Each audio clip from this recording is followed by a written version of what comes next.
Increasing, decreasing, strictly decreasing functions ಏನು ಅಂತ ಹೇಳಿ ನೋಡಿದ್ರಿ. ಒಂದು ಈಕ್ವೇಷನ್ ಕೊಟ್ಟಾಗ ಆ ಈಕ್ವೇಷನ್ ನೋಡ್ಕೊಂಡು ನಾವು ಹೇಗೆ ಆ ಫಂಕ್ಷನ್ ಇನ್ಕ್ರೀಸಿಂಗು ಡಿಕ್ರೀಸಿಂಗ್ ಅಂತ ಹೇಗೆ ಹೇಳ್ಬೋದು ಅಂತ ಹೇಳಿ ಇಲ್ಲಿ ನಾವು ಕಲಿತಾ ಇದ್ದೀವಿ.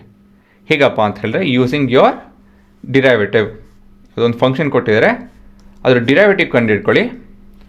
ಈ derivative greater than 0, equal to 0, less than 0. ಈ ಥರ ಒಂದು ಬಿಹೇವಿಯರ್ ಯಾವುದಾರ ಒಂದು ಬಂತು ಅಂತ ಹೇಳಿದ್ರೆ the function here is increasing.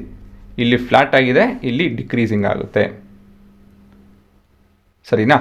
So ಈ 3 ಬಿಹೇವಿಯರ್ ನಾವು ಬೈ ಫೈಂಡಿಂಗ್ ದ ಡಿರೈವೇಟಿವ್ ಹೇಳ್ಬೋದು. ಸೊ ಇಲ್ಲೊಂದು ಉದಾಹರಣೆ ನೋಡ್ತೀನಿ ನೋಡಿ.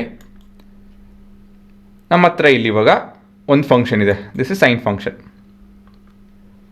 ಇದ್ರ ಬಿಹೇವಿಯರ್ ಹೇಗಿದೆ?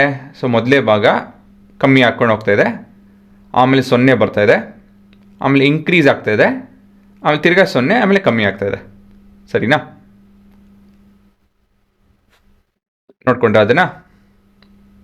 So in terms of behaviour, so ಮೊದಲೇ ಭಾಗ ನೆಗೆಟಿವ್ ಇದೆ, ಆಮೇಲೆ ಪಾಸಿಟಿವ್ ಆಗುತ್ತೆ, ತಿರ್ಗಾ ನೆಗೆಟಿವ್ ಆಗುತ್ತೆ ಒಂದು ರೀತಿಯಲ್ಲಿ. ಸೊ ಈ ಬಿಹೇವಿಯರ್ನ ನಾವು ಪ್ಲಾಟ್ ಮಾಡ್ತು ಅಂತ ಹೇಳಿದ್ರೆ ಹೇಗೆ ಕಾಣುತ್ತೆ ನೋಡಿ. ಸೊ ನೋಡ್ಬೋದು, ನಿಮ್ಮ ಡಿರೈವೇಟಿವು ಇಲ್ಲಿವರೆಗೂ ಎಲ್ಲ ನೆಗೆಟಿವ್ ಇತ್ತು. ಸೊ ಇನ್ನೊಂದು ಗ್ರಾಫ್ ನೋಡಿ, f prime of x. So the derivative is cos x, the slope values are all negative. ಮತ್ತು ಇವಾಗ ತಿರ್ಗಾ ಪಾಸಿಟಿವ್ ಆಗ್ತಾಯಿದೆ. ಸೊ ನಿಮ್ಮ ಗ್ರಾಫಲ್ಲಿ, ಎರಡನೇ ಗ್ರಾಫಲ್ಲಿ ಎಲ್ಲ ಪಾಸಿಟಿವ್ ವ್ಯಾಲ್ಯೂಸು ಸೆಕೆಂಡು ಮತ್ತು ಫಸ್ಟ್ ಕ್ವಾಡ್ರೆಂಟಲ್ಲಿ ಎಲ್ಲ ಪ್ಲಾಟ್ ಆಗ್ತಾಯಿದೆ. ತಿರ್ಗಾ 0 ಆಗ್ತಾಯಿದೆ, ಮತ್ತು ಇವಾಗೆಲ್ಲ ನೆಗೆಟಿವ್ ವ್ಯಾಲ್ಯೂಸ್ ಬರ್ತಾಯಿದೆ. ಸೊ ಇಲ್ಲಿ ಏನು ನೋಡ್ಬೇಕು ನೀವು ಅಂತ ಹೇಳಿದ್ರೆ, ಪಾಸಿಟಿವ್ ವ್ಯಾಲ್ಯೂಸ್ ಏನು ಇಂಡಿಕೇಟ್ ಮಾಡುತ್ತೆ ಡಿರೈವೇಟಿವಲ್ಲಿ, ನೆಗೆಟಿವ್ ವ್ಯಾಲ್ಯೂ ಏನು ಇಂಡಿಕೇಟ್ ಮಾಡುತ್ತೆ ಅಂತ ಹೇಳಿ. ಇಲ್ಲೆಲ್ಲ ಪಾಸಿಟಿವ್ ವ್ಯಾಲ್ಯೂ. ಸೊ ಇಲ್ಲೇನು ನೋಡ್ತಾ ಇದ್ದೀವಿ ನಾವು, 2 ಗ್ರಾಫ್ ನೋಡ್ತಾ ಇದ್ದೀವಿ. ಸೊ ಮೊದಲನೇ ಗ್ರಾಫಲ್ಲಿ ಒಂದು ಫಂಕ್ಷನ್ನು with respect to x plot ಮಾಡಿದ್ದೀವಿ. ಎರಡನೇ ಗ್ರಾಫಲ್ಲಿ ಅದ್ರ derivative with respect to x plot ಮಾಡ್ತಾ ಇದ್ದೀವಿ. So if I move from left to right, ಈ ಥರ ಲೆಫ್ಟ್ ಟು ರೈಟ್ನ ಮೂವ್ ಮಾಡ್ತು ಅಂತ ಹೇಳಿದ್ರೆ ನಮ್ಮ ವ್ಯಾಲ್ಯೂಸ್ ನೋಡ್ಬೋದು, ಇಲ್ಲಿ ಎಲ್ಲ ಪಾಸಿಟಿವ್ ಇದೆ. ಹೇಗೆ ಹೇಳಿದೆ ಅದನ್ನು? ಎರಡನೇ ಗ್ರಾಫಲ್ಲಿ ನೋಡಿ, ಎಕ್ಸ್ ಆ್ಯಕ್ಸಸ್ ಎಲ್ಲಿದೆ ನೋಡಿ. So this 0 line is your X access. ಇವೆಲ್ಲ ವ್ಯಾಲ್ಯೂಸು ಎಕ್ಸ್ ಆ್ಯಕ್ಸಸ್ನಿಂದ ಹೆಚ್ಚಿದೆ ಅಲ್ವಾ? ಸೊ ಎರಡನೇ ಗ್ರಾಫಲ್ಲಿ ಈ ಸ್ಮೈಲಿ ಫೇಸ್ ಕಾಣ್ತಾ ಇದೆಯಲ್ಲ, all this values are positive values. ಸರಿನಾ? All this values are positive values. ಇವೆಲ್ಲ ವ್ಯಾಲ್ಯೂಸು ಪಾಸಿಟಿವ್ ವ್ಯಾಲ್ಯೂ ಕಾಣ್ತಾ ಇದೆ. ಸೊ ಈ ಥರ ಇದ್ದಾಗ ನಾವೇನು ಹೇಳ್ಬೋದು, the graph is increasing, strictly increasing. ಆಯಿತಾ? ಎಷ್ಟು ಒಂದೊಂದು ಆಫ್ಕೋರ್ಸ್ ಒಂದೊಂದು ಸ್ಲೋಪು 50 ಇದೆ, ಒಂದೊಂದು ಸ್ಲೋಪು 2 ಇದೆ, ಅದು ಮುಖ್ಯ ಅಲ್ಲ. ಏನು ಮುಖ್ಯ ಅಂತ ಹೇಳಿದ್ರೆ ಪಾಸಿಟಿವ್ ಇದೆಯಾ ಅಂಥೇಳಿ. ಅದು ಸ್ಟ್ರಿಕ್ಟ್ಲಿ ಡಿಕ್ರೀಸಿಂಗ್ ಹೋದಾಗ ಅಲ್ಲಿ ಏನು ಮುಖ್ಯ ಅಂತ ಹೇಳಿದ್ರೆ ವ್ಯಾಲ್ಯೂಸ್ ನೆಗೆಟಿವ್ ಇದೆಯಾ ಅಂಥೇಳಿ. ಎಷ್ಟು ನೆಗೆಟಿವ್ ಇದೆ, ಇಂಥ ದೊಡ್ಡ ನಂಬರ್ ಎಷ್ಟು ಚಿಕ್ಕ ನಂಬರ್, ಅದು ಮುಖ್ಯ ಅಲ್ಲ ನಮಗೆ. ಇಲ್ಲಿನ ಸ್ಲೋಪು -1 ಇದೆ, ಮುಂದೆ ಹೋಗ್ತಾ ಹೋಗ್ತಾ -3, 5, 17, ಸಮ್ ಹಂಡ್ರೆಡ್ಸ್, ಥೌಸಂಡ್ಸ್, ಇವಾಗ 10,000 ರೀಚ್ ಆಗ್ತಾಯಿದೆ ಆಲ್ಮೋಸ್ಟು ಅಲ್ವಾ? ಸೊ ಈ ಥರ ಹೋಗ್ಕೊಂಡು ಹೋಯ್ತು ಅಂತ ಹೇಳಿದ್ರೆ ನಮ್ಮ ವ್ಯಾಲ್ಯೂಸು ತುಂಬ ನೆಗೆಟಿವ್ ಹಾಕ್ಕೊಂಡು ಹೋಗುತ್ತೆ. ಬಟ್ ಪಾಯಿಂಟ್ ಏನಂತ ಹೇಳಿದ್ರೆ ಇಲ್ಲೆಲ್ಲ ವ್ಯಾಲ್ಯೂಸು, ನಮ್ಮ ಡಿರೈವೇಟಿವ್ ವ್ಯಾಲ್ಯೂಸು ಎರಡನೇ ಗ್ರಾಫಲ್ಲಿ ಎಲ್ಲ negative values below X access ಇದೆ ನೋಡಿ ಇಲ್ಲಿ. ಸರಿನಾ? ನಮ್ಮ ಗ್ರಾಫಲ್ಲಿ ಏನಾಗ್ತಿದೆ ಅದು ಮುಖ್ಯ ಅಲ್ಲ. ಇಲ್ಲೂ ಕೂಡ ನೋಡ್ಬೋದು, ನಮ್ಮ ಗ್ರಾಫಲ್ಲಿ ಪಾಸಿಟಿವ್ ನೆಗೆಟಿವ್ ಎಲ್ಲ ಬರ್ತಾಯಿದೆ, ಆದರೆ ನಮ್ಮ ಡಿರೈವೇಟಿವ್ ಯಾವಾಗಲೂ ಪಾಸಿಟಿವ್ ಇದೆ.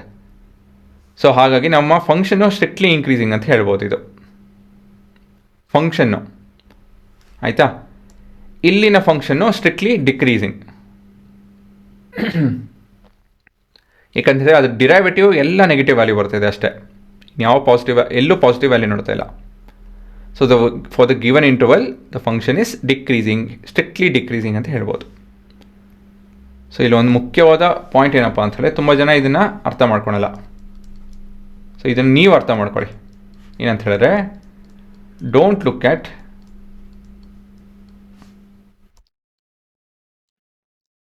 into how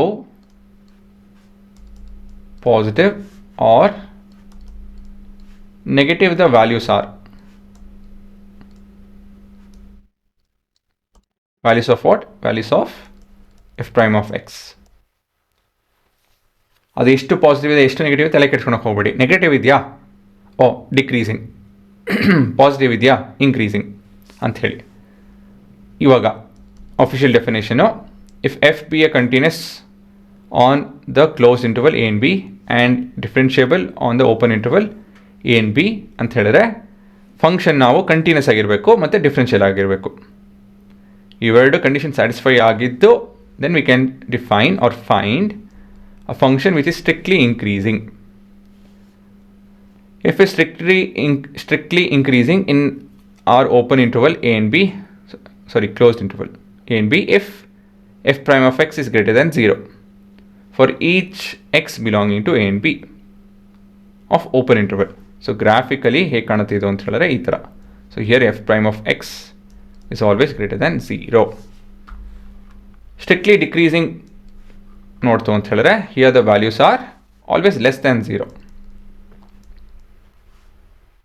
ಕಮ್ಮಿ ಹಾಕ್ಕೊಂಡು ಹೋಗುತ್ತೆ ಅಲ್ವಾ?